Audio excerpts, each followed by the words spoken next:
And he was by himself having a drink in the bar. And an American tourist came and said something to him. Bam! He came right under our table like in the movies.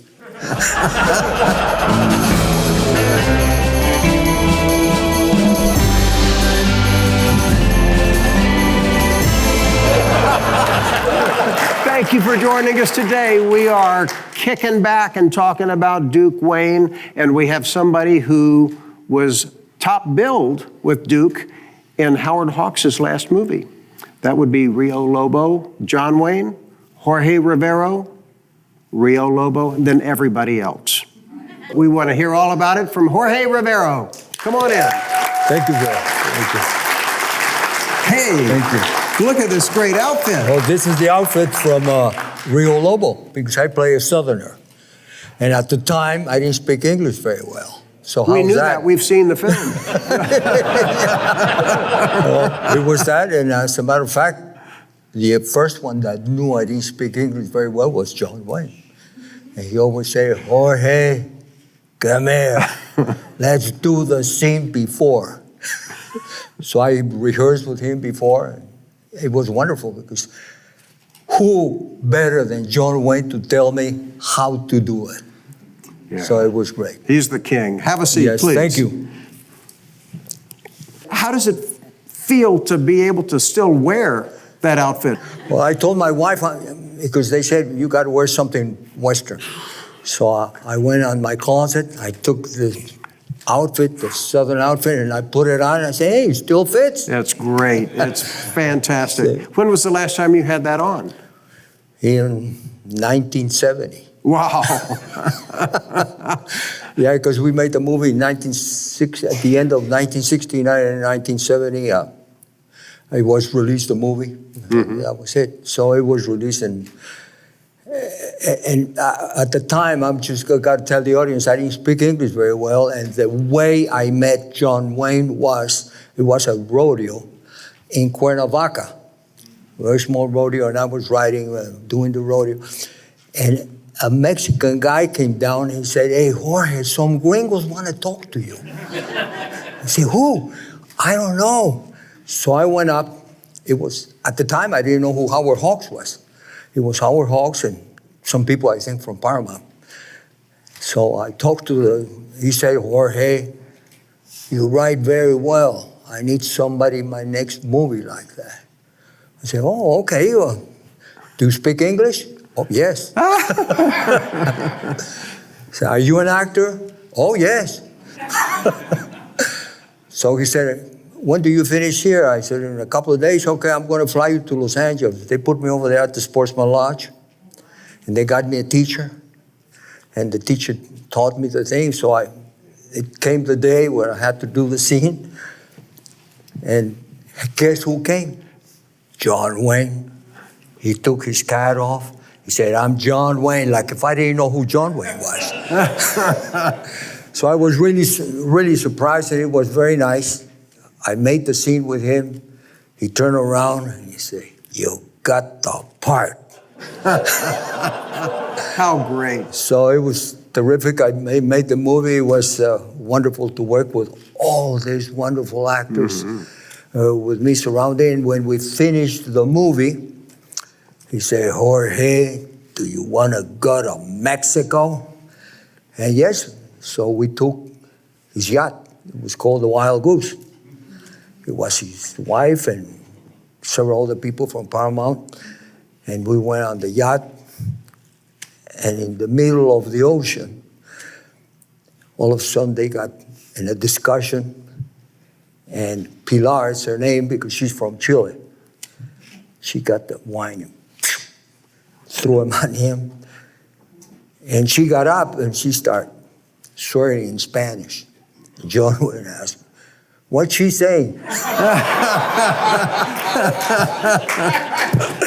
I didn't know where to go because there's the ocean immediately. I said, I didn't hear well. Well, she was sort of volatile. Oh, very, very spicy. So we got to Mexico, and he had a beautiful place. You know, if everybody knows Acapulco, it's where they dive. And he had his house on top. And we were on a restaurant called La Perla, which it goes like this, and it has the tables. And you see the ocean, you see the divers go down. And we were at the top. And he was by himself having a drink in the bar. And an American tourist came and said something to him. Bam! He came right under our table like in the movies. He got up and said, pick up that trash.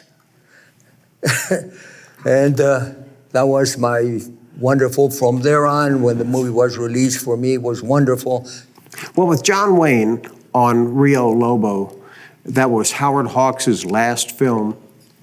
He was such a great director. You didn't know him when you started, but during the filmmaking process, did you like the way he shot? I understand he improvised a lot and let the actors come up with situations that fit within his concept. As a matter of fact, that's really what I liked about him. And the reason was because you wouldn't come there to the set and there was a camera already there, and you had to come from here, you go from there, you say your lines. No, he would make a rehearse. He said, okay, let's rehearse. Then he would hear the rehearse, and from there on he would say, all right, well, I'm going to put a bottle of wine here, and then maybe you can come in this line and sit down here. Let's do the rehearse and so on. So it was wonderful. I only had another Italian director do that same thing. It was Mario Siciliano. Mm-hmm. It was the same style.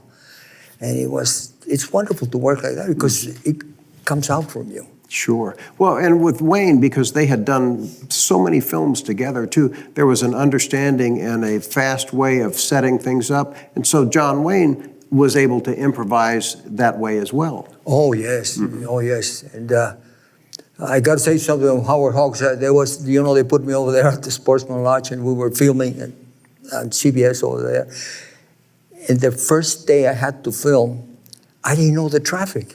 So they gave me a car, and I arrived 5 minutes late. And Howard Hawks was sitting down like that. And the whole crew, I could feel the whole atmosphere. And he said, you're late. I said, yes, well, the traffic. I'll fire you next time. Whoa. From there on, I was an hour before.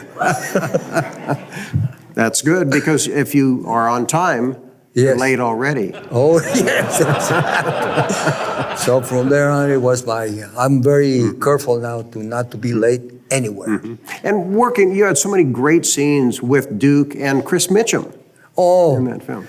Chris Mitchum, by the way, I saw your interview with Chris Mitchum. Oh, it was wonderful. I really liked the guy. I made 2 movies with him. Well, he sent a note to say hello, and also that he wished he were here. Oh, to see you in this outfit, I think. Yeah. I don't think he could fit into his outfit now. No. Well, the opening of RIO Lobo, speaking of shooting in Mexico, that's the only sequence that was filmed in Mexico, the train robbery sequence that was set up so well. Yakima Canutt, the great stunt and it coordinator. Was in Cuernavaca. Mm-hmm. It was the train that comes from Mexico City, goes through the mountains. It goes like that, and they handle it so well. Yeah. It was amazing, all this. That's a wonderful sequence. And so then the rest of the film was shot in Old Tucson, Arizona. And Old Tucson. Mm-hmm. And, what was that like? It's burned down since then. Oh, I'm so sorry it burned down. It was really, you have to see the impression for me from Mexico, to see an American town that I had seen when I was a little kid in the movies. That town, and then all of a sudden I'm working in that town. Oh, it was so nice to be there, and I even get chills just to think about it. And I'm so sorry it got burned. You know, it's such a wonderful place and such a wonderful town. Then growing up, the Westerns that you saw, were they dubbed into Spanish? The B Westerns, the Yes, John Wayne usually they Westerns? had subtitles, subtitles in Spanish at the time when I was growing up. And that was my thing, to watch the Westerns. I want to be a cowboy. Yeah. Who are your favorites? John Wayne. Okay. That was definitely my favorite. I think it's great that you kept the outfit. Oh, yeah. Does wardrobe know that you have this? Oh, yeah. Obviously, you love Westerns like we do, or you wouldn't have tuned in. We'd like to keep you happy. I want to be happy. I want to see more Westerns. Every Sunday we post a new one. If you subscribe, like, comment, and then ring that bell, you won't miss a one. We'll see you next time. Thanks again for watching.